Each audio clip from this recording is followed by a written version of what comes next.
Ito nga pala yung araw na pumunta kami ng swimming pool. Paalis pa lang kami ng bahay ay hindi ko alam kung saan nga ba kami pupunta. Pagdating nga pala namin dito ay tuwang-tuwa ako syempre. Dahil makaka-relax na naman ako. Habang nagmumuni-muni na ako sa gilid ay nilapitan ako ni madam. Sabi niya nga pala sa akin ay pwede daw akong maligo kung gusto ko. Syempre tatanggi pa ba ako?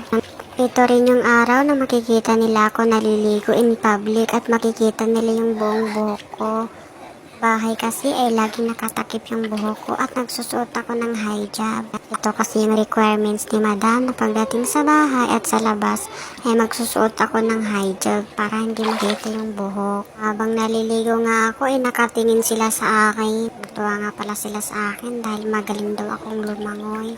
Yung anak kasi ni madam ay hindi talaga marunong lumangoy. Sabi nga pala ni madam sa akin, turuan ko daw yung anak ng lumangoy. Yun nga lang ayaw maligo dahil malamig daw. Pero sa totoo lang, mainit talaga yung tubig. Alam mo naman dito sa Saudi Arabia, talagang mainit yung panahon.